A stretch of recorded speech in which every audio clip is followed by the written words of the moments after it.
It's about you. Echoplex Media, boo.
Hey everybody, welcome to Downballot. We do this show live every Tuesday, 7:30 p.m. Pacific, right here, twitch.tv/Echoplex Media.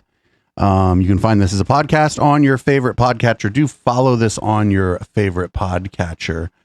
Couple quick announcements. One, we're moving into a new studio, so give us money. You can go to streamlabs.com/Echoplex Media, donate directly there. If you're following or watching on Twitch, bits, subs, all those things help, of course. And patreon.com/Echoplex for recurring donations. You get goodies over there, though we need to start thinking about offering even more goodies over there. We'll work on that. And otherwise, just go to echoplexmedia.com/support and you can find other things you can do for the show. I'm producer Dave. You can find me mostly on Grindr. Operators are standing by. Please give generously.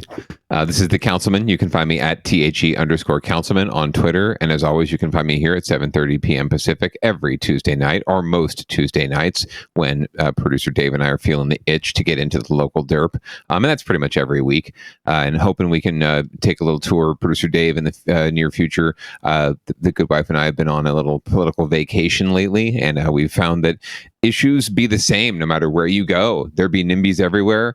There'd be people pissed off about parking and traffic and homeless people and crimes just about everywhere. So we're going to examine how that works in other regions as well in the near future here. Just a little teaser for future Down Ballot listeners and for current Down Ballot listeners and watchers. Thank you all for joining us. And let's jump into the docket, unless you have anything else to drop on us. Obviously, stay tuned for Local Love after the show tonight. Yeah, we got Corpuscle on tonight. It's a metal band out of Redwood City, and it'll be one of our last live interviews in the studio. So, in this studio, or in the studio period? In the Campbell studio, yeah. Oh, wow! This is like a momentous month. I'm very excited for your new environs, for the new move, but I'm also sad. Because you're moving out of the studio where I first got to know the Echoplex. So I first became You're excited because you don't have to move all this shit anywhere. Yeah, that's true. Honest, and then that's more timing than anything else. The good wife will tell you that I'm certainly down to pitch in just about any time, no matter what. You only have to give me like a burger or something, or maybe a slice of pizza, and I'll help out. But timing wise, right now, yeah, things are shit's happening. I'm knee deep in painting and sanding and just general preparation. It's a mess over here. Well, let's get to our stories for the week, because we do have a full sheet of paper here. So what do we got for leading off? Well, as folks know, the Supreme Court said you can't do abortions no more unless the states let you.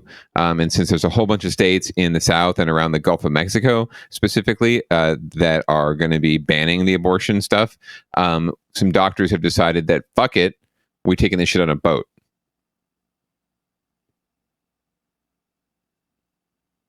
Tonight, we've learned that a Bay Area doctor and professor is making some waves with a new idea to expand abortion access for states where abortions are banned or limited. She tells us she's planning to take a boat along the Gulf of Mexico and provide reproductive care for patients in states there. NBC Bay Area's Alyssa Gort spoke with her this evening. So, Alyssa, why does she think showing off their studio again will reach more people? Well, that's exactly what our studio is going to look like. Pointed out that for people in southern parts of states like Texas and Louisiana with restrictive abortion rules, they're actually closer to the coast than to nearby states with more abortion access. A boat ride, this doctor says, takes less time and money than a flight. It is my life's work. As an OBGYN, Dr. Meg Autry has performed abortions for decades. When Roe versus Wade was overturned, it jump-started a vision she'd been working on, bringing abortion services to people who can't access them on the water. The idea or the concept is that the vessel will be in federal waters, which the distance from shore varies by which state that you're near. And there will be various ways of transportation to the vessel, depending on the distance. Autry says she and a team of licensed providers will travel by ship through the Gulf of Mexico and offer abortions up to 14 weeks.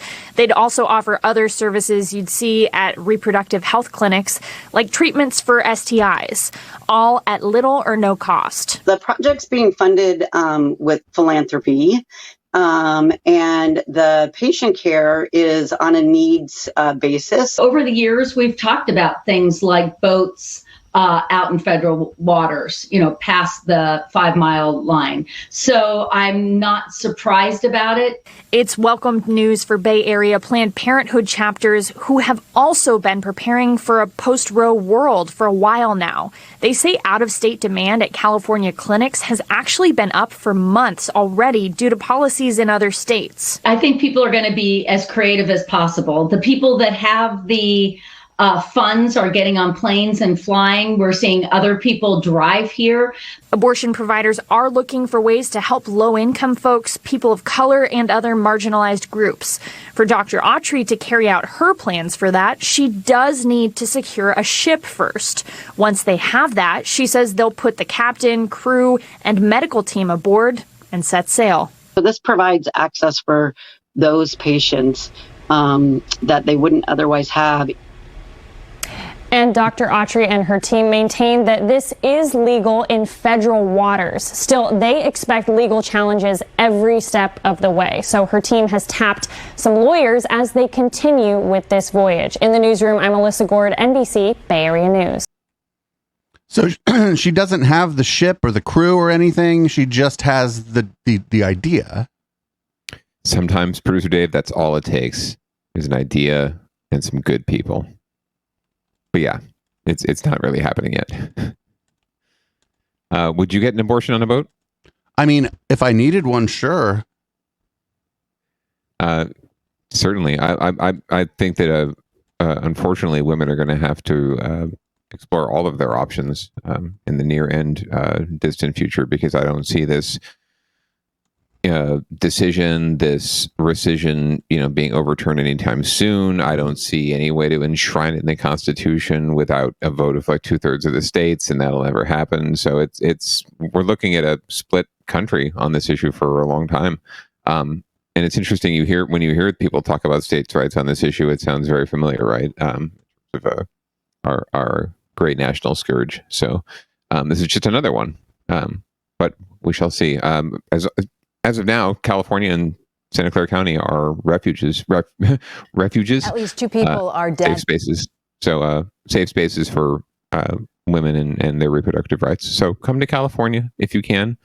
If you can't, hopefully there's a boat near you. And if you don't live near the water and you live in a restrictive state, so like Missouri, I guess, or Oklahoma, you're probably SOL for a little while, unless you can travel. So, not for nothing, I just hope Scientology doesn't offer up their boat. Come to Clearwater. We're a safe haven. Well, it'll probably be illegal there, but they'd be like, "We got this boat. Yeah, we'll take care of your healthcare needs. That's the ticket. That's the ticket." Enjoy your reproductive healthcare needs. Stay for the interactive seminar. Stay for the entire rest of the journey, during which you can scrub the floor with a toothbrush. And unlimited chicken buffet. Just chicken, though. Just chicken. Fried chicken, roasted chicken, and grilled chicken, but just chicken. No sides, no dessert, just the chicken. No potato salad. Not even potato salad with raisins. Not even coleslaw, dude. No. Just if you want fried chicken, that's fine, but you have to it's just the chicken. Ooh, also no raisins in your fucking coleslaw, everybody. Come on, quit getting creative. Yeah, who puts raisins in their coleslaw? That's just gross. It's like people who are basic. Well, coleslaw is very basic. It should be, at least. It's very simple. It's cabbage and carrots and celery if you really want a little crunch, but mostly cabbage and carrots and like a little bit of dressing, a little vinegar, a little whiskey. So we're going to move on to winners and losers. We actually have a lot of stories in winners and losers this week. We may end up skipping one, but I like all of them. But what I want to tell everybody is that in winners and losers, there really are no winners unless you were rooting for somebody, and they're probably not who's going to win in winners and losers. Yeah, no, generally not. And if you are rooting for them, they're probably a loser anyway. But that doesn't make you a loser necessarily. So, but I feel bad that I laughed when I saw this story that we're going to play next, because it's not really that funny. But maybe I'll just let the story roll and see if if people think it's wrong that I laughed about this story. Okay, let's roll it.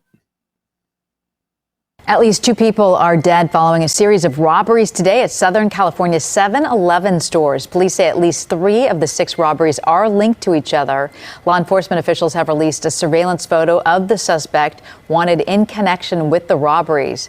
A store clerk was fatally shot at a store in Brea that's in Orange County. And in Santa Ana, a customer was shot to death in the parking lot. There were also robberies in La Habra, Ontario, Upland, and Riverside, where another customer was shot. The victim suffered life-threatening injuries. The crimes occurred on July 11th, or 7-Eleven Day.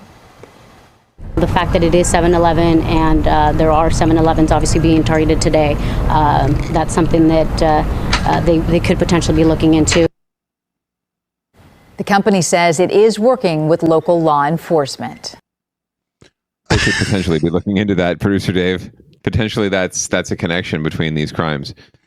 That's why I know it's fucked up. Like I shouldn't think it's funny, right? Like it's not funny. It's more just, I guess, funny. Haha. It's funny, sad. You know, it's one of those things where someone's taken something a little bit too far, obviously. It's one thing to like roll over a bunch of 7-Elevens on 7-Eleven Day. Maybe there's some reason. Maybe they found out that that 7-Elevens are flush with cash on 7-Eleven Day because it's so busy, right? Because it's 7-Eleven Day and they have all sorts of like deals going on. But more than likely, this is just someone being cute and also just trying to, trying to make a buck. And unfortunately brought a gun to the knife party and a few people are going to be not with us anymore. So I think if you were going to knock over one of these places, 7-Eleven Day is a good day to do it because it's fucking chaos in there. When I went in there, I didn't know it was 7-Eleven Day, and there were like 25 people in the 7-Eleven all getting a free Slurpee. Yeah, that's a lot. I mean, I'm not used to more than like 3 people or 4 people in my convenience stores at any one time. So 25 people in a 7-Eleven, that's like a party. The cashier hooked me up though because they noticed I wasn't there to get a free Slurpee. So they just looked at me and then pointed over to the other register kind of discreetly, and I just kind of walked over to the second register. They rung me up real quick, and it's like I got out of there. When the clerks walk down the big line, they'd be like, "Is anyone paying with cash? Is anyone paying with cash? I can take whoever's paying with cash." And everyone's just like, "Fuck! If I was only paying with cash." Is anyone buying anything at all? Is anyone buying something? Are you purchasing something? Yeah. So heart goes out obviously to the victims and the people who were harmed by this. But obviously there's a criminal out there who has a sense of humor or things they do. So hopefully they get caught and they get to pay for their crimes. Yeah, they're absolutely all connected. When they listed off, the reporter listed off the cities that were involved. Those are all like Orange County, Riverside County. It would not be surprising if they were all connected in some way, right? Or maybe not all of them, but like they're not all completely discrete, right? Well, more. I mean, maybe more to the point. Either just 2 criminals or 2 people had the same idea at the same time, right? Or there's a syndicate going on here, and there's some person a little bit higher who's directing traffic, right? And telling people to go out and do these crimes. So I blame George Soros. Were you aware when you went to 7-Eleven on 7-Eleven Day? 1, were you aware it was 7-Eleven Day? Did it occur to you? And then no. 2, this is yesterday, right? So then 2, did you know about this crime spree going on at 7-Eleven? I did not know because I would have known it was 7-Eleven Day. Yeah, so I would have been a little freaked out if I'd heard about this like on 7-Eleven Day. Honestly, if I would have had to wait for all those people to like, I don't know what process you go through to get your free Slurpee. If I would have had to wait for all those people, there might have been an added crime in Campbell, but it would have just been petty theft of 3 energy drinks and a fountain beverage. I would hope that 7-Eleven is a national franchise, right? So I would hope that they have a plan, a triage plan for 7-Eleven Day. If they're offering free Slurpees, there should be a free Slurpee line. Like you line up, hey, this is my free Slurpee. And then there's some sort of stamp that they put on your hand, right? Like at the club, so that you can't get another free Slurpee at the next 7-Eleven, right? They check your hand at the next one. It's funny. You could tell the guy was annoyed because as he's ringing me up, he's like, no free Slurpee.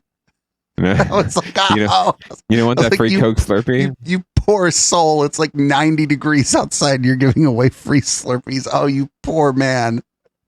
Right. Well, they were the dumbasses who had their anniversary date or their 7-Eleven date in July. I mean, they could have gone with like 11/7. It could have been like or 7-Eleven, like British style. It could have been a November 7th, right? A little colder, less Slurpees to give away. That's true. So we've been following this story of Theranos, and the story is primarily focused on Elizabeth Holmes. But one of the things in her defense is she was suggesting that Sunny Balwani sort of was exerting undue influence over her and her decisions at Theranos, which I don't think people really bought. But he was also charged with crimes because he was involved in the fraud that was Theranos. And, well, he was convicted of fraud. And here's the local news hit about it. Well, 12 counts of fraud, 12 guilty verdicts. A federal jury in San Jose convicted former Theranos president Sunny Balwani on all counts today. The verdict comes 6 months after his ex-girlfriend and former Theranos CEO Elizabeth Holmes was found guilty on 4 counts of fraud. Balwani sat stone-faced as the verdicts were read and made no comment after he left court afterwards. The jury sided with the prosecution, saying he defrauded investors and patients with faulty blood testing technology. His attorneys later released a statement saying they were, quote, disappointed in the verdict and may consider an appeal. He's set to be sentenced in mid-November, and court watchers say it's clear this jury believes he was calling the shots at the now defunct Palo Alto company. When it came to things like the harm that Theranos could have caused patients, that was far more a result of operational decisions that were made at Theranos rather than executive and strategic decisions. Sunny Balwani was ultimately the person making those calls. NBC Barry's Scott Budman joins us now. You were in court for both the Elizabeth Holmes and the Sunny Balwani trial. It's been months of your life this year. Big difference here. Sunny Balwani convicted on all counts. Elizabeth Holmes basically faced the same charges, only convicted on 4. Right. Why was that? You know, it's hard to say, but basically the jury, when they did speak after the Elizabeth Holmes trial, said they thought she lied, and we heard evidence that she lied to investors, and that's fraud. But there was a buffer between Elizabeth Holmes and the patients. One of the causes, at least 4 of the charges, were defrauding patients. That buffer turned out to be Sunny Balwani. So the jury said, yes, Balwani was also in on it with Holmes, conspiracy to defraud investors. They also nailed him for defrauding the patients, and that was a big difference. Right. She was not convicted on defrauding patients, but investors. Okay. Big difference also, he did not testify. Elizabeth Holmes did. Do you think that hurt him? I think it may have hurt him, but it may have been a situation where he just was not going to be helped at all. We knew, because we covered Elizabeth Holmes pre-trial, she was very charismatic. She was able to get all these people to give her money, and she was a very good witness. And she was. And I think she convinced the jury, at least in some ways, to let her off the hook on some of those counts. Sunny Balwani, I never met him before. On the Theranos events, he was never put forward. It was always Elizabeth Holmes. So we don't know what kind of a person he was. Then we read some of the journalism that was done by Wall Street Journal reporters and the documentaries that came out that all said he was the heavy. Nobody liked him, and people did testify in this very trial that he was the heavy, even abusive, as Elizabeth Holmes said. So if he took the stand, would that have come across? Who knows? But we have to say he paid attorneys a lot of money to make that decision. They decided we're not going to hear from him. So we don't really know what would have happened. Okay, and it's not over yet. The sentencing comes later this year. Right. Elizabeth Holmes will be sentenced in September. Balwani sentencing set for November, and there are still likely appeals to come. Okay, thanks, Scott Budman. And our coverage on the Theranos trial continues online. We've posted the verdict form, which goes into great detail. I think maybe the jury for Elizabeth Holmes said, you know, we're going to have to give you some credit because you ripped off Henry fucking Kissinger. And that's pretty based. I think you've got very simple trope playing out here, and it's sexism. It's sexism on 2 fronts, right? First, it's why is Elizabeth Holmes a better witness? Why is Elizabeth Holmes getting off on some of these charges? Why is she able to talk the jury into being a little more lenient on her? It's not necessarily simply because she's really a good smooth talker and very, very charismatic. There's also the fact that she's a blonde woman, white woman, and there's a sympathy factor there that's based on sexism. The same reason Sunny, no matter how complicit he was in all of this, is going to be seen as the big bad guy. Is going to be seen as the older man who, manipulated especially the man of color, who manipulated the young blonde lady into doing bad things to good people. So it was really his fault. It was really big bad man. And for that very reason as well, that's why his lawyers and attorneys wouldn't let him testify, because it wouldn't, like I said, it wouldn't help him at all, right? It may not hurt, but it could only hurt. There's no way that him testifying helps at all, because there's just no way he's going to come across as a sympathetic character in this story. And that's just the way of the world.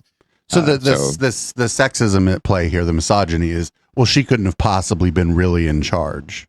Right. Exactly. 100%. Exactly. And so she benefits from that. And he unfortunately loses out. So he's, frankly, they're all losers, but he's the big loser here because, one, you don't get in bed with the white blonde lady. Don't get in bed with Karen. You have to expect to get screwed sooner or later, right? You're going to get screwed. But who's doing the screwing? And yeah, two, once you do, you go down that path. Like that's where you're going to be. So it's interesting. It's kind of the tech bro world, right? Kind of biting this guy in the ass, right? Because no one's going to believe that this nice young blonde lady was calling all the shots especially at a tech company. God forbid a woman in charge of a tech company. I just really hope it's that the jury was like, you know what? Anybody who rips off Henry Kissinger is a friend of mine. I think we should get one of the juries on. We can ask for an interview. We can get them on and see if that was the case. I'd be willing to bet that played a factor in it. I mean, who wouldn't want to rip off Henry Kissinger at the end of the day, right? It's like the jurors were living vicariously through Elizabeth Holmes. I mean, considering his body count, you can't really rip him off bad enough that it like gives him what he deserves. It's a pity. It's a shame that I don't believe in hell. Yeah, no, very much so. There's certain places, there's certain people who belong in those cold, dark places. And remember, hell is a cold, dark place. It's not a hot place. It's very, very cold. It's just unfortunate in this scenario. It looks like Elizabeth Holmes and not Henry Kissinger is going to go to one of those places. Yes, yes. But Henry Kissinger will pay his time in eternity, right? He'll pay for his crimes. I wish I believed that. Dante does. So let's hope. All right. Well, speaking of people that deserve to go to hell, there's these people. Yeah, well, not this guy particularly. Richmond police, and they say this all started with a phone call this morning about a broken window at a Richmond school. But when officers stepped inside, what they saw was that the damage was much more extensive. Holy shit. The aftermath of what Richmond police are calling an act of vandalism at you don't say. Furniture, paint, the vending machine. That guy's name is awesome for a cop. Refrigerators thrown over as well. The images are stunning. You can see the shattered glass at almost every turn.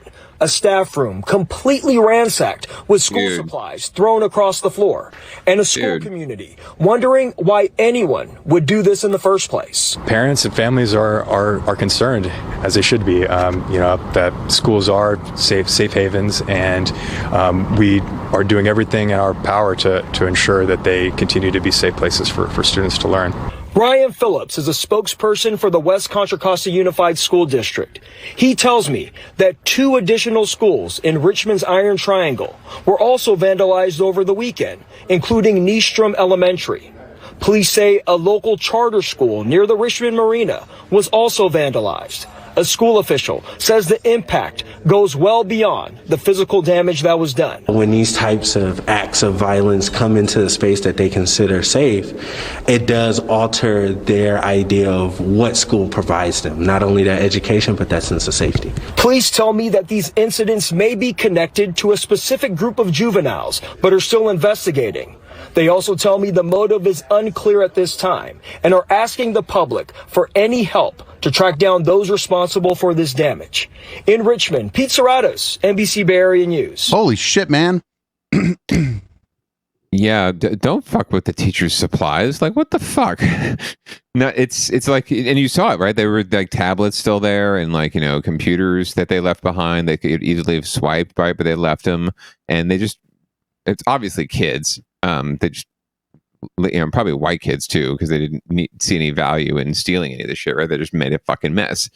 They made a mess, they threw a tantrum, and they moved on. And it's like the staff room, for God's sake, bro. Have some fucking respect. Maybe it's because I'm a son of a teacher. Just doing this at all is just, I don't care who it was or what they believe their motivation was.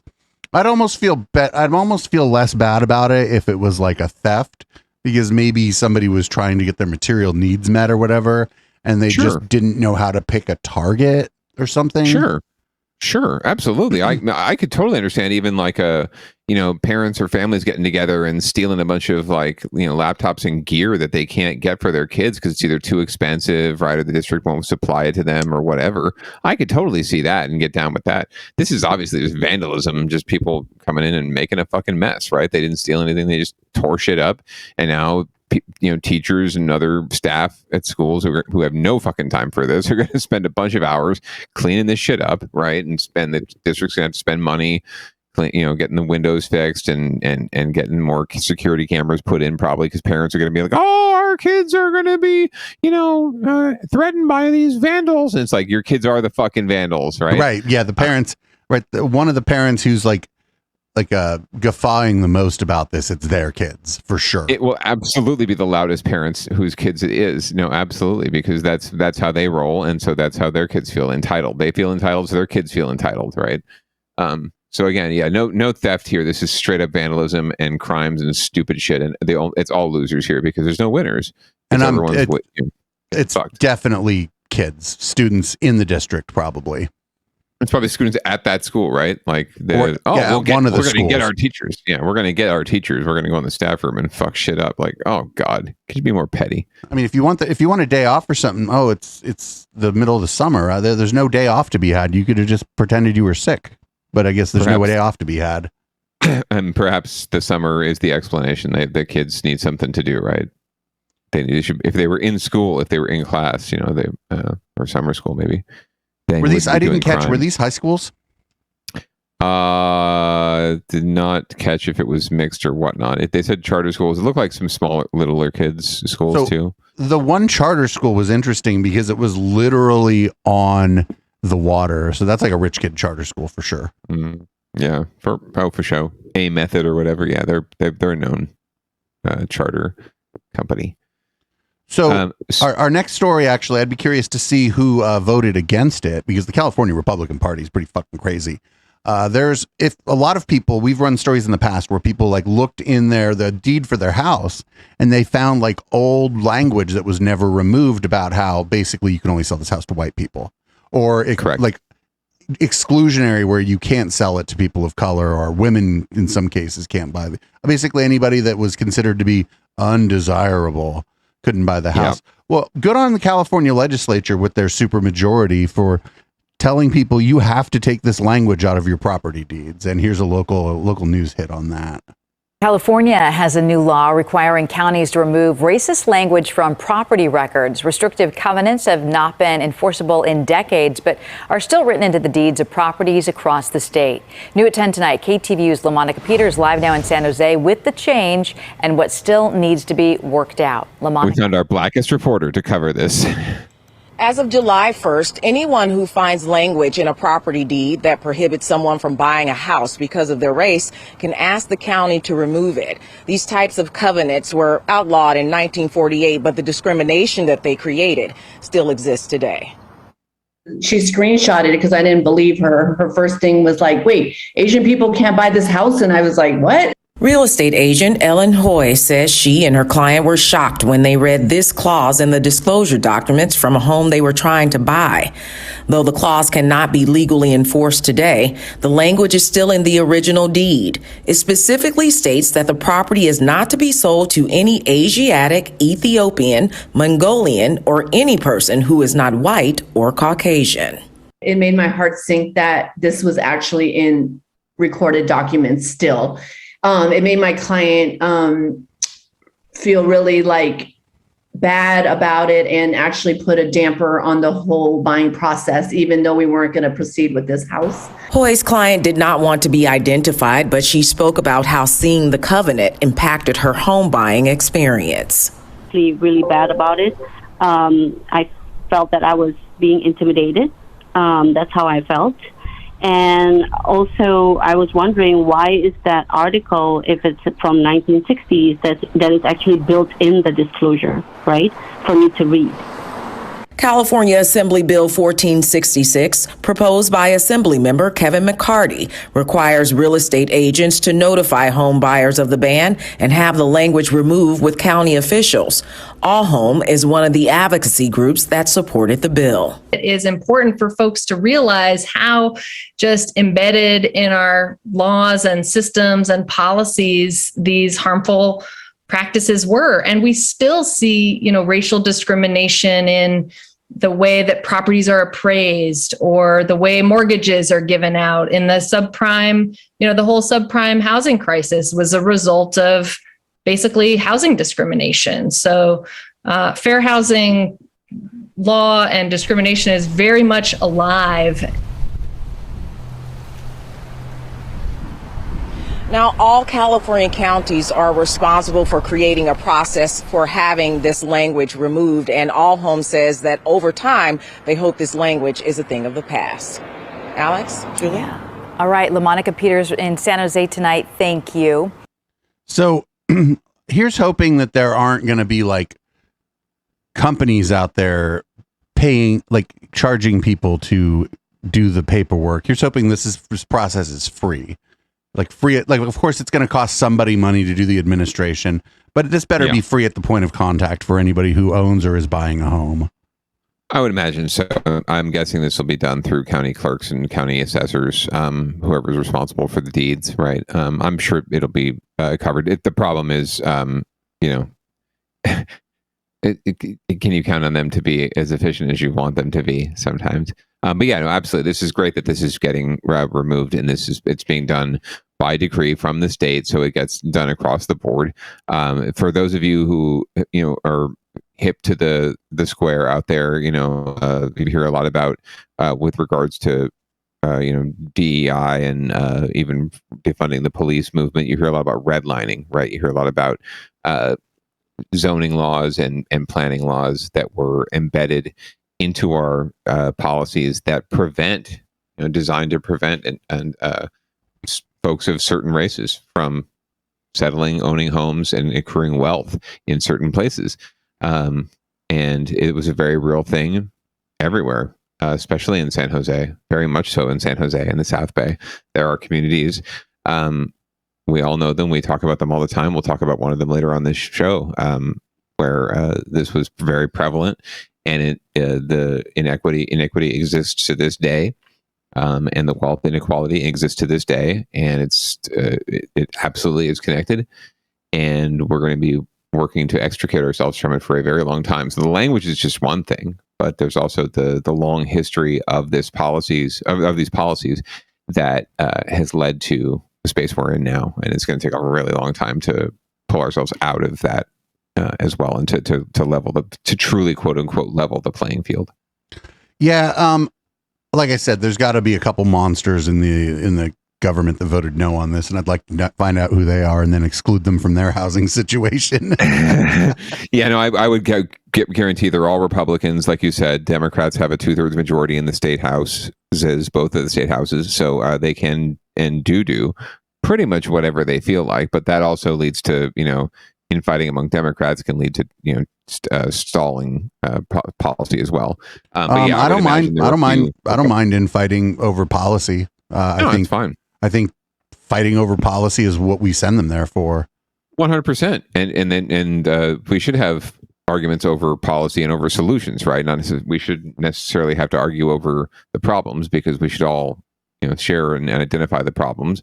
And just argue over how we solve them. And that should be what we're really talking about. Unfortunately, most of the time in government is spent arguing over whether or not there is a problem in the first place. So, I really hope that, we do have a robust conversation about this, and that it is ongoing, and it's not just about taking words out of deeds. That's great. It's symbolic. It means a lot to it. Words matter. But if there's not an underlying change in how we go about our business here, then nothing really has changed in the long run. So, you know how I learned about redlining? Somebody, Bill O'Reilly was talking to somebody about like these kinds of issues, like a long time ago, kind of on Fox. And Bill O'Reilly's like, oh, I grew up in working class Levittown, and we didn't get no handouts, and we were, it was just a working class. And the person who was talking to him said, do you know when they ended redlining in Levittown? Bill O'Reilly had no fucking idea. And it was like the late 70s. Because he was Irish or something? Like what? Yeah. How is he arguing that he was excluded? No. He was in Levittown. No. He was he didn't know. It didn't occur to him that was an opportunity. That was like a housing, was a housing project, but it was like single family homes. Housing project gets a bad rap for whatever reason, but it was a housing project put forth by government and private entities, and black folks were redlined out of it, and people could buy houses there for a good price, and those houses went up in value because they were built well, and it was a nice place to live, and it was redlined, and Bill O'Reilly was just flabbergasted that his guest would even bring up such a thing in response to his propagandizing about his family were good people, and that's why they ended up well-to-do. And that's how I learned about redlining. Actually, must have been like 2003 or 2004. I may have been vaguely aware of it before, but it's like when I took the time to look into what the fuck it was, Thank you, Bill O'Reilly. That's awesome. Bill O'Reilly is responsible for a lot of my revelations about the world in the time after 9/11. Let me tell you. Sometimes the revelations come from the most unexpected sources, Producer Dave. Most poignant revelations. Unfortunately, Yosemite is on fire. Also, there's all sorts of losers here. Under threat. A wildfire in Yosemite expands as it burns near a grove of giant sequoias. A lot going on today. Good afternoon. I'm Amanda Starantino. 545 firefighters across the state are battling the Washburn fire. It's still at 0% containment and has now burned more than 2,300 acres. Crews say the fire is spreading near the giant sequoias. CBS reporter Jonathan Vigalotti is Mary Posen. What, are they going to bomb the fire? Yosemite. More than 2,000. There's like a crosshairs on the fire for anybody in the podcast audience. Heat, low humidity, and difficult terrain.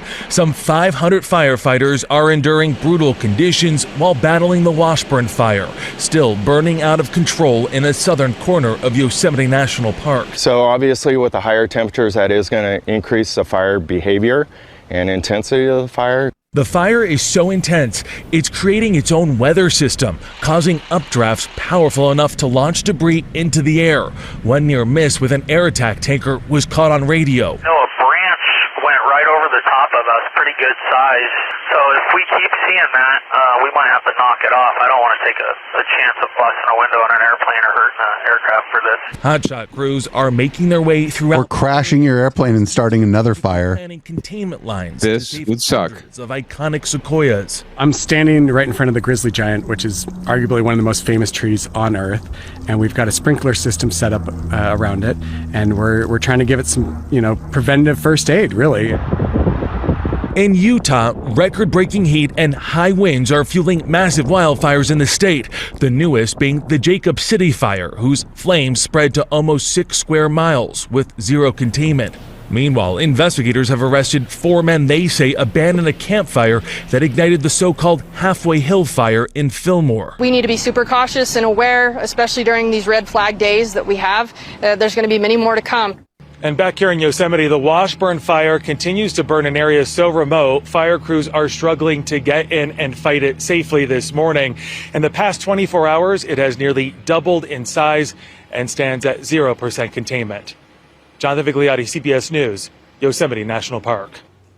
The community of Wawona near Yosemite has been forced to evacuate. The cause of the Washburn fire is under investigation, and it's because of that fire that an air quality advisory is in effect for parts of the Bay Area today. Get ready to see some hazy skies, especially in the East and North Bay. KPX5's Mary Lee explains. The Washburn Fire in the Yosemite National Park is about 150 miles away from the Bay Area, but winds are expected to carry smoke from the fire into parts of the region.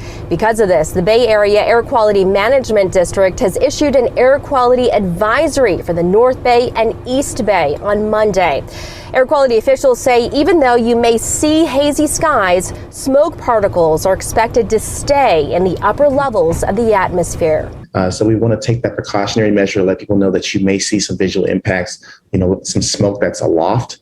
But we are expecting the air quality to be in the moderate range around the Bay Area. So we want to just make sure that people are aware of the difference between what they're seeing and what's actually going on. Air quality officials did say it is possible for some of that smoke to make its way down to the surface and affect the air we breathe.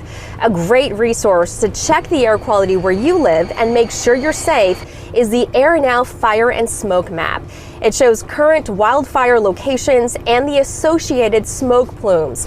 The Air Now Fire and Smoke Map most accurately measures the density of wildfire ash and particles in the air. Yeah, I definitely think it's an expected summer thing that you're going to have hazy, smoky days in the Bay Area now. Unfortunately, yeah, definitely. Unfortunately. And that was Mary Lee reporting people with... They had to remind Becky that it was unfortunate. Yes, unfortunate. Oh, yes, unfortunate. Very unfortunate. Yeah, it is a reality, though, and that's why there's no winners here, because it's all losers. Everyone's a loser here. It really is, regardless now of how the fire starts, although generally speaking, it seems to be some jackasses who forget to put out their damn campfire or something like that, right? Throw a cigarette out in the freaking dry riverbed, who knows? Or it's PG&E with a down power line, right? You don't see a whole lot of the lightning strike fires, but those do exist too. But the fact that we can't contain them and the fact that everything's dried out and just like tinderbox is also a result of climate change. So we're kind of fucked, producer Dave. Well, it's I'm wondering with like the heat, like what do you even need a campfire for in this kind of weather? I mean, I guess for light. You gotta make s'mores, producer Dave. Have you been camping? Come on, man. You got to get the marshmallow all crispy, and put that in some chocolate and some graham crackers, and you make a s'more. Well, I mean, I guess if you're going to do that, then you get to stay till that fire's out, right? Yeah, I mean, you should, right? Well, that's how we roll when we're camping. It's not that we make the fire just for the s'more, but we do do it to keep warm, but we don't do it till after dark, and it's usually, if it is cold enough, but generally speaking, if we're going to bed, we throw some ash on that thing and make sure it's out, before we pack it in for the night, and we're using a fire pit. We're not using just throwing a fire anywhere. So, you got to be responsible. Be responsible. We're living in a tinderbox right now, everyone. So only you can prevent forest fires, like Smokey the Bandit says. Smokey the Bandit. Smokey the Bear Bandit. That's Smokey and the Bandit, sir. Smokey and the Bear. I see. So we're going to move on to who needs to get their shit together. And in this case, it is the Almaden neighborhood of San Jose. As usual. But let's hear more about it. They're upset about the homeless. Can you imagine? It's a problem everyone agrees needs to be solved. They need to have a place for the homeless people to be. But where that place should be is the part few can agree on. They're not going to be able to solve their own homelessness, but I think it will have a negative impact on our neighborhood here. San Jose has more than 6,000 unhoused residents.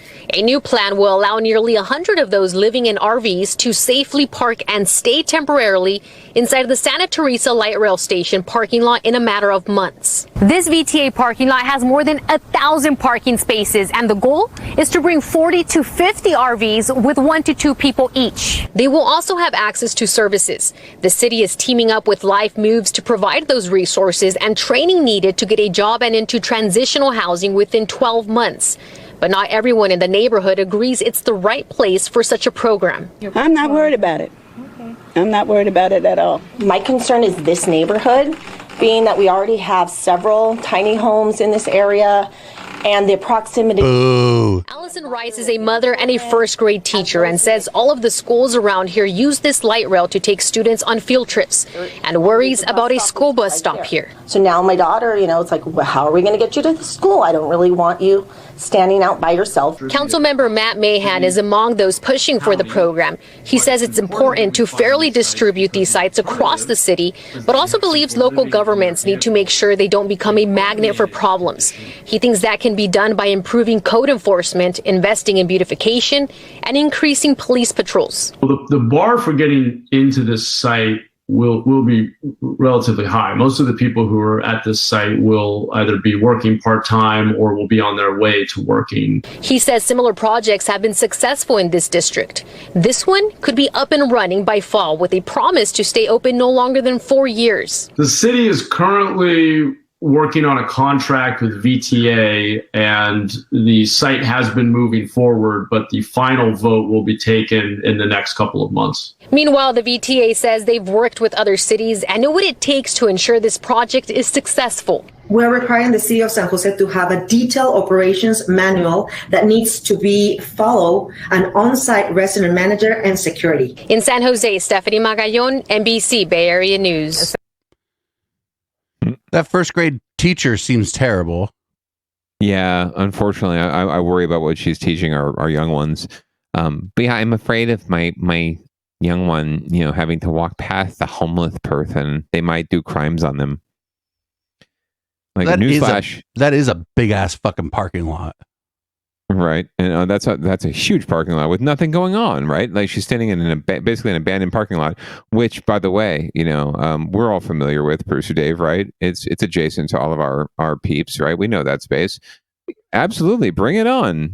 Let people park safely, relax. Have at least a little bit of security and safety, instead of just being out wherever and trying to find a spot where they're not going to get busted or they're not going to get yanked out of their RV and have their RV impounded, right? Like, yes, give people some safe space, and to hell with these people who are like, well, I don't want it in my neighborhood. Because everyone says, well, we should have these things spread around equitably, right? And evenly. And even that first grade teacher is like, oh, we have so many. We have tiny homes. It's like, no, you don't actually. All you do is complain about the tiny home projects that are proposed in your neighborhood or the other transitional housing projects that are proposed in your neighborhood. You complain and complain and complain, and then the things don't actually happen.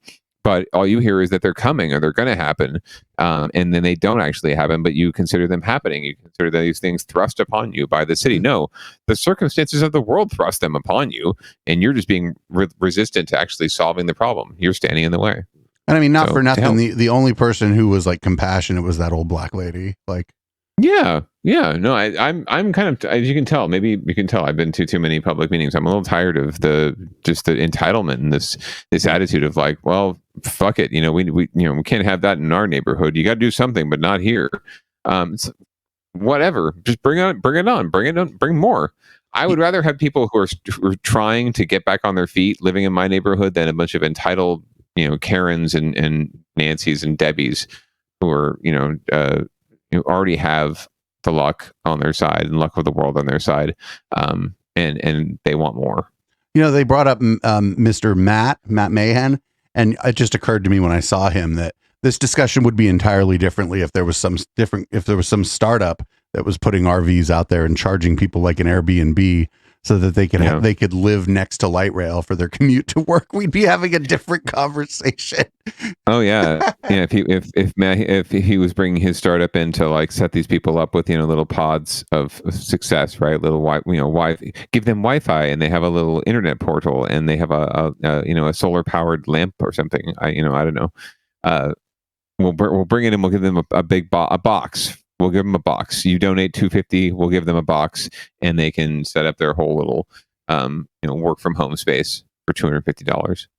Right. I was thinking not for the less fortunate, but rather for the very fortunate who who maybe live out a ways and would just like maybe during the week, a couple nights a week, to just be able to stay in an RV right next to light rails. So they don't got to do that commute, I think that'd be pretty cute. They'd be down. I'd be down for that shit. I'd put those really privileged people and the unhoused together and see if maybe the privileged folks learn a little something about their new neighbors. But that's just me. I mean, if we're talking about a Class A RV, that's a really nice space. You can actually get you can get some good space in a Class A RV. You know, I don't imagine that's what a lot of these people are rolling with. They're probably rolling with the Class C Winnie that they've had for a long time, and that's cool, like something out of The Walking Dead. But you roll with what you got. Or rec vans, if you can afford it, rec vans are like a nice Class A Winnebago. Holy shit, you can have some really good times. So we're gonna stay in Almaden. Apparently, their power's going out a little bit during a heat wave, and they don't understand. Well, this is the penance factor of the folks who are like, well, I don't want your kind here. Well, this is what you get. And they're still complaining. Dark repeatedly, and tonight they say they are fed up and frustrated. Thousands of South Bay PG&E customers, all of them in one neighborhood, say their power just keeps going out, and that the utility isn't even telling them why. The latest outage happened. How would knowing why help you? It probably wouldn't. It would give you someone to blame, right? It would give you someone to blame. Barry's Mariam Favreau is in San Jose with what we have been able to find out about those blackouts.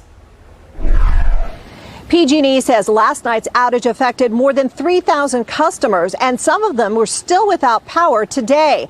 And it's not a rare occurrence. In fact, it's happening so frequently, some neighbors say they plan to get generators.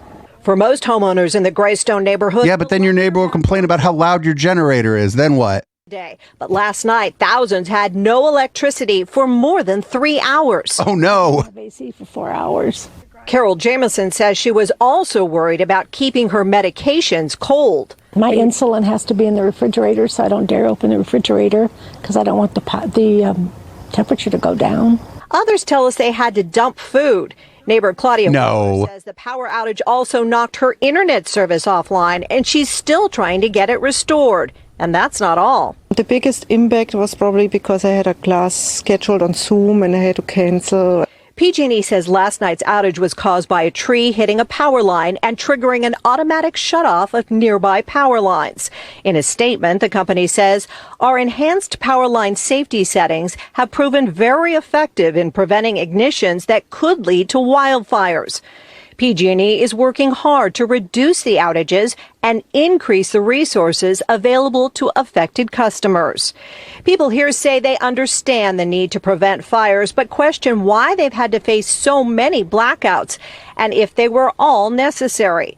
PG&E confirms there have been 5 power outages in the area since May 25th, affecting about 1,500 to 3,000 customers each time, often leaving them in the dark for hours, which is why Carol Jamison says she's now considering shelling out $10,000 for a generator. Because I want to live my life in comfort. I don't want to have to worry about my medicine. PG&E says more than 1 million customers in Santa Clara County are protected by the power line safety settings.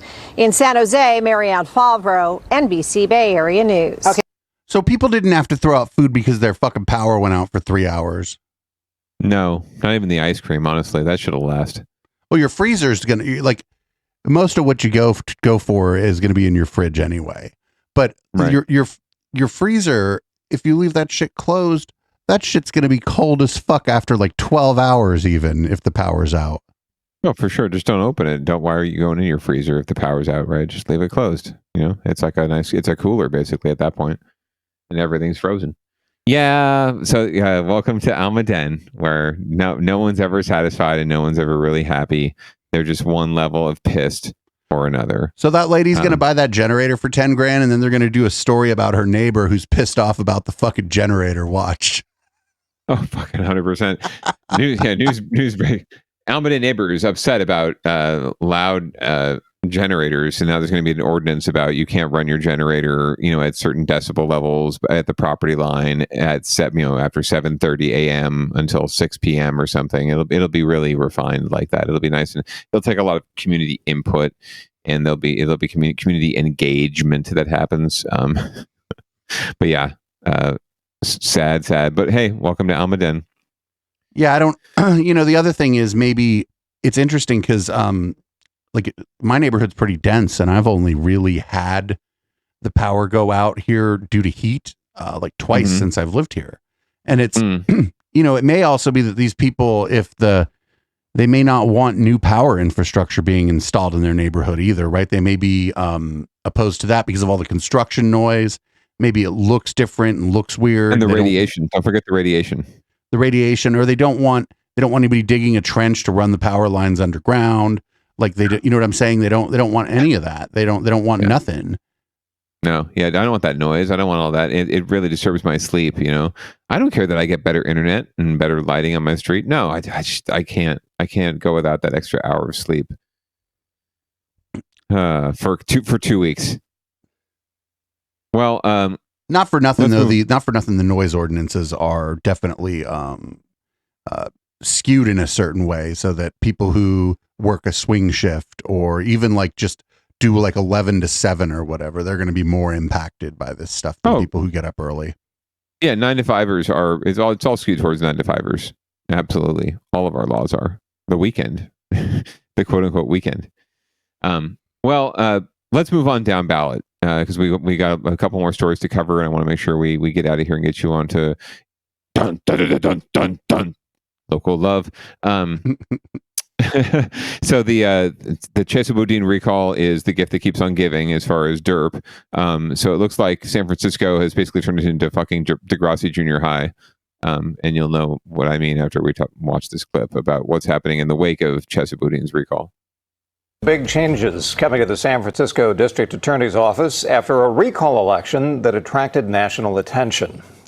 He wrote a progressive wave, as you know, of criminal justice reform, but now one of Chesa Boudin's biggest critics is taking his place as San Francisco's new district attorney. Brooke Jenkins says the city is in a crisis. She sat down with Dawn Lin this afternoon to talk about her priorities and how she plans to balance reform and accountability. If I may, let me be blunt.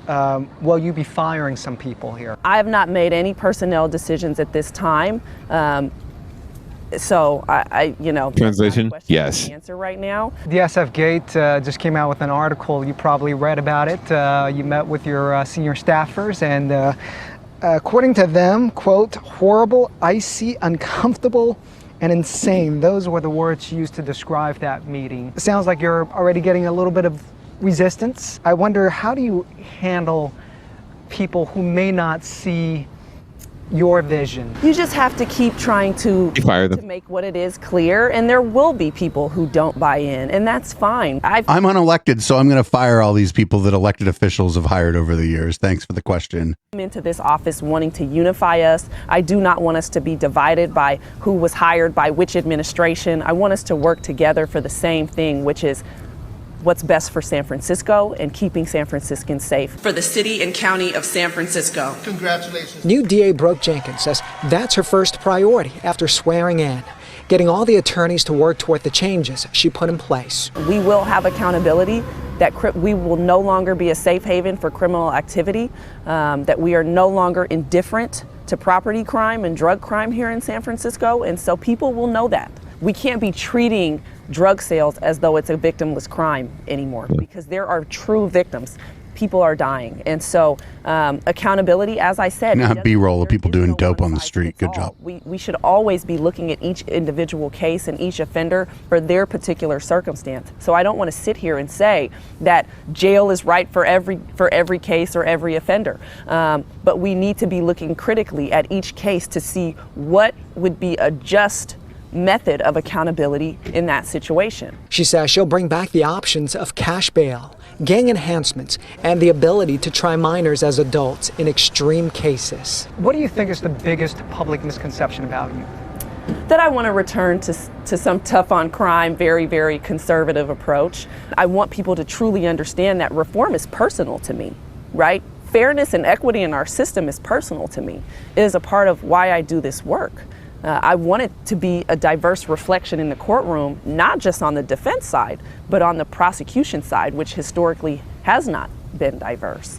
She says her office will continue to work her predecessor started in uncovering wrongful convictions. My family has been impacted by police violence and misconduct. I am Black and Latina. It affects my communities the most. And so it is not something that, again, is theoretical for me. It's a part of my lived experience. And so it's something that I take very seriously. And I believe that we can both have a working relationship with the police department and also explain, right, to them and make it clear that when there is misconduct, there will be accountability on that side too. She's already tempering expectations and asking for patience since she has to run in the November special election. It's going to take more than just me. It's going to take partnerships with other government agencies, with nonprofit organizations, with rehabilitative services, housing services, so that we can address fully what the needs are of those who are struggling, right? I asked Jenkins for her reaction on Chesa Boudin leaving the door open to running against her in November. She smiled and said, "It's up to the voters." I'm Dallin, KPIX5. You know it's going to be fucked up as if the major election happens again and all the people vote. They put Chesa right the fuck back in, and then the same group of people fucking recalls him again. I'm telling you. Ranked choice voting is a funky thing, right? There could be a lot of people who like this lady, who don't have any problem with this Miss Jenkins, but would prefer Chesa, right? So he gets a lot of second place votes, a lot of first place votes, and he wins like he did last time. And then folks get upset. They circulate signatures or petitions. They get the signatures. They get a special election called, and they win. And it's a special election in San Francisco, and that's what happens. And then the whole cycle repeats and wash, rinse, repeat, wash, rinse, repeat. And eventually, maybe we move the needle. Who knows? But yeah, I could easily see Chesa running against this woman. I could see him not running against this person. But he has until August to, I think, figure that out. In the meantime, London Breed and the political establishment are going to get behind her and back her up and try to clear the field. So this is probably your DA for quite a while in San Francisco. So welcome. Yeah, it is what it is. Maybe she'll surprise people. Who knows? She certainly wasn't making noises I liked during that interview, but that interview was like 30 minutes long. And we got like cuts of it. There's no way we were going to be able to run the whole interview on Downballot. So no, of course not. And really, she wasn't saying. She was talking a lot without saying anything, right? Are you going to fire anyone? Absolutely, I am. But I'm not going to say that in this interview, right? Shit's going to change. But a lot of the softballs she was throwing out were, the olive branches to the Chesa supporters and the reform supporters. Talking about I'm all for reform. Look at me, I'm a Black Latina. I mean, of course I'm for reform, right? Just because of who I am. Well, that's not always true. But they're obviously using that as a talking point. Like, well, how could I possibly be racist? I'm Black. Well, you don't have to be racist to support like. You don't have to be like a racist person to support policies that reinforce like old problems of racism. You don't have to personally hold biases. That's like one of the problems with the discussions around racism is that like, you don't have to personally be the kind of person who dislikes people of color or queer people or whatever to support policy or to enact policy that has negative impacts on those people. True. So, very true. That's the problem when we individualize everything the way that we do as Americans, that we get away from like systemic problems and like understanding what the fuck's actually going on in our society. True. And how we're all complicit in it, right? Either by being unaware and ignorant or just being aware and just not caring all that much. I have a couple like personal policies on this stuff. One, I try to learn as much as I can. And two, I try to know when it's my time to shut the fuck up. Not stick my foot into something that isn't my business, not to go out there with the best of intentions, but then you end up speaking for people who are perfectly capable of speaking for themselves. Sure. Yeah. Knowing when not to just jump into somebody else's lane because I think I have like the right take. Whether or not I have the right take, I don't need to be jumping in someone else's lane to scream out the take, So that's good policy. But yeah, it's this American individualism crap. It's where we just assume that because a person individually doesn't hold what we might see as obvious biases, that they couldn't possibly support systems of corruption and discrimination. And that's just a dumb fucking way to look at the world. especially in a very big much city so. like San Francisco. There's a lot of people there, Absolutely. It is overly simplistic, especially in a diverse area like ours. Diversity goes always. So we got one more All right. here on Down Ballot Watch, and I think this is yet another good thing that California appears to be on the path to doing, and in no small part because of the Democratic supermajority. We're not big fucking boosters of the Democratic Party around here, but I mean, you got two choices, right? And that's just the way it goes.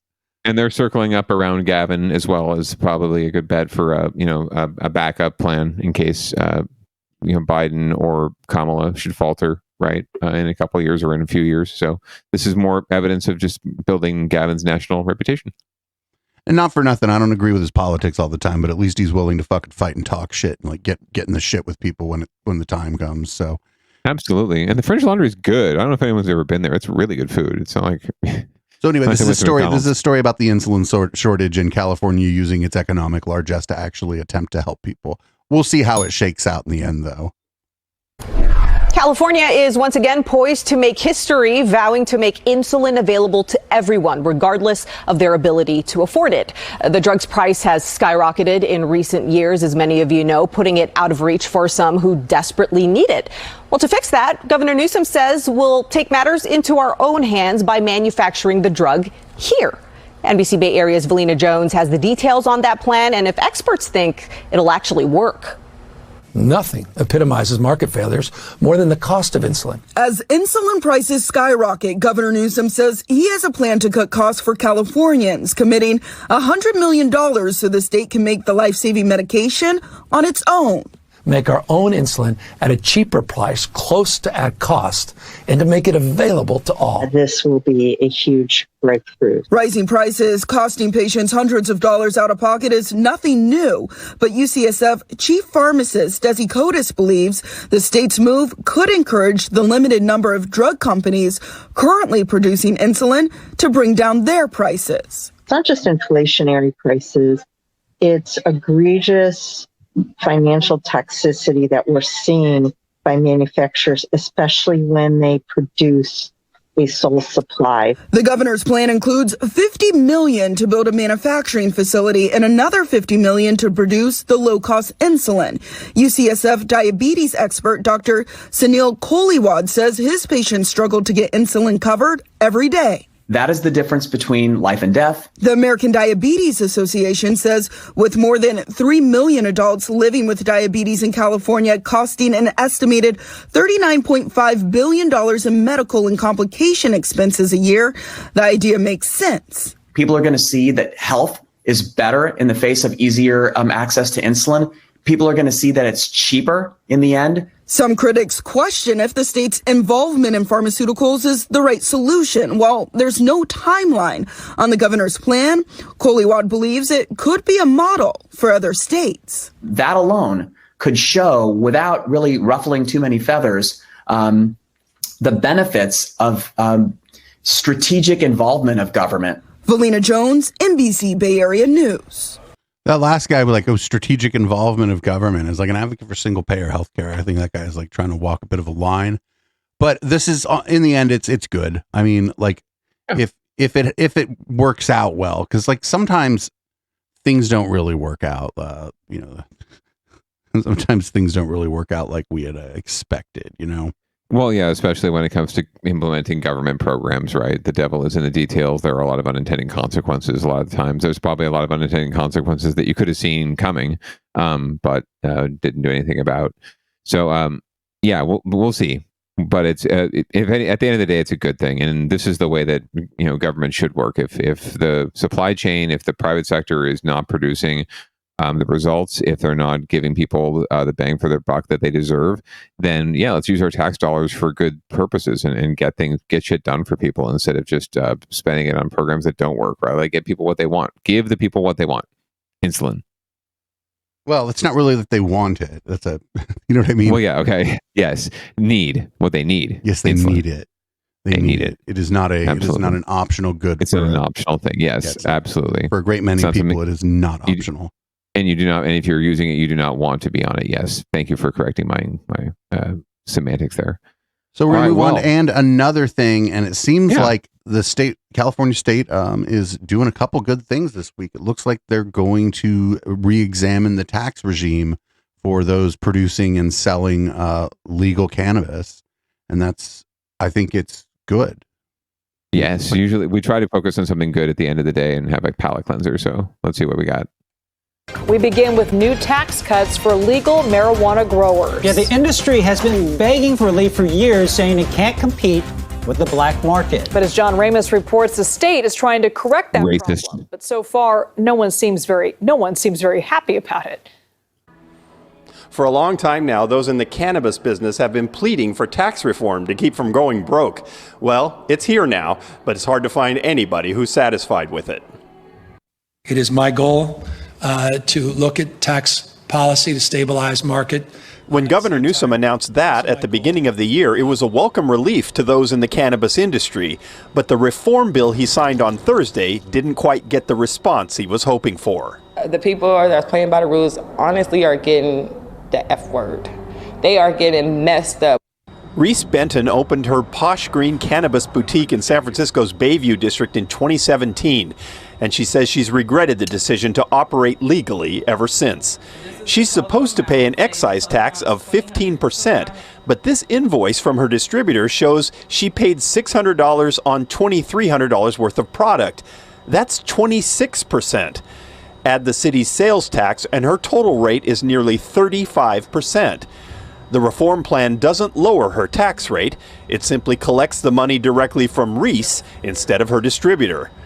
She isn't surprised that the illegal market is thriving right now. When people tell us, oh, it's cheaper on the street, and what can I say as a retailer? Because I know it is cheaper on the street. So where is the tax reduction? The state has suspended a cultivation tax to growers of $161 per pound. That number was set when the price was near $1,500, but now it's selling for as low as $300 a pound, eating up more than half the product's value. Johnny Casali owns Huckleberry Hill Farm in Humboldt County.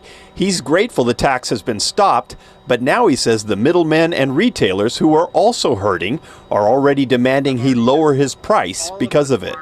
Between the two of them, that money will be split up and figured out, and it won't ever go to the consumer, and it's not going to ever come to the farmer either. It may seem unfair, but remember, the idea of recreational cannabis was sold to the voters as a source of funding for public programs. Nicole Elliott, who heads up the Department of Cannabis Control, says the state can't forget that commitment as they try to prop up the market. It's a balancing act, right? And I think that the state, what you see in this tax reform package are mechanisms by which the state is trying to continue to fulfill that promise. Elliott says the sign of any good compromise is that no one walks away totally happy. That certainly describes California's cannabis industry today. In San Francisco, John Ramos, KPIX 5. That cannabis grower says the real problem is that the state has issued too many cultivation permits, which has flooded the market and driven down prices. He says that's why the taxes are so crippling to the industry.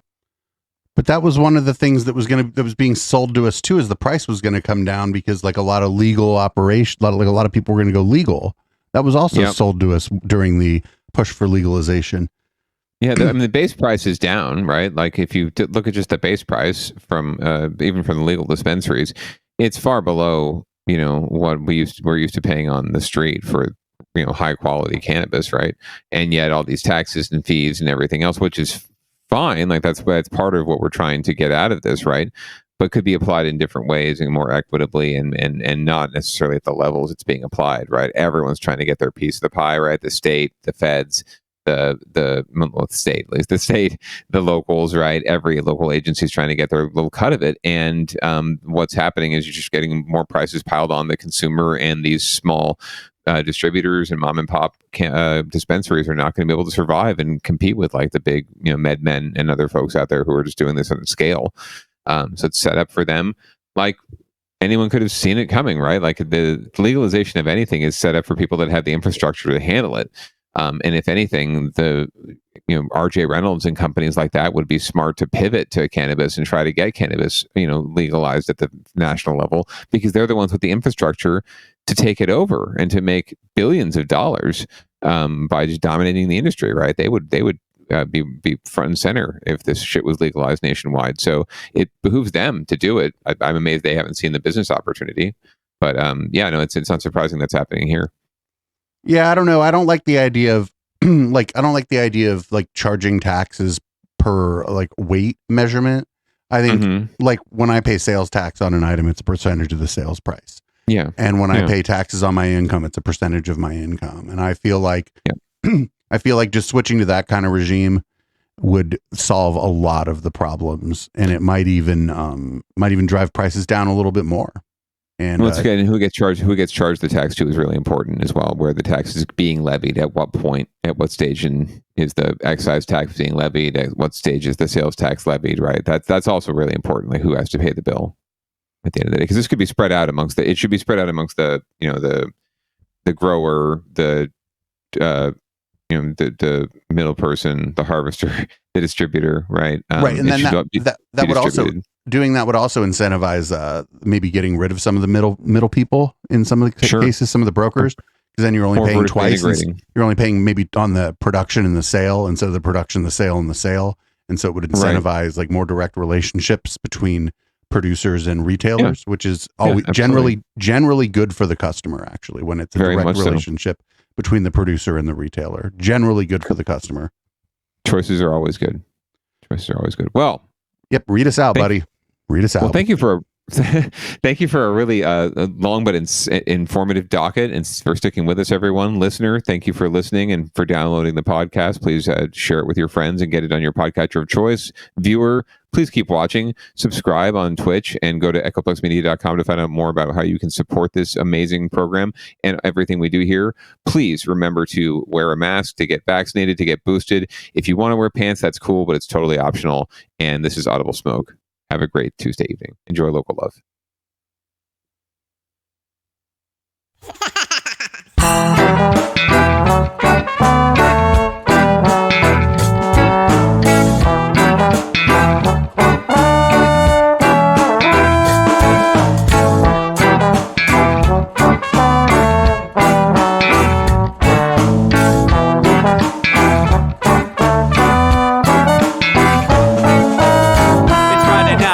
Time to get the party started. Pick up my phone just to check and see who's calling. Dress up real nice for the ladies at the bar, and I'm driving in my car just to get to where they are.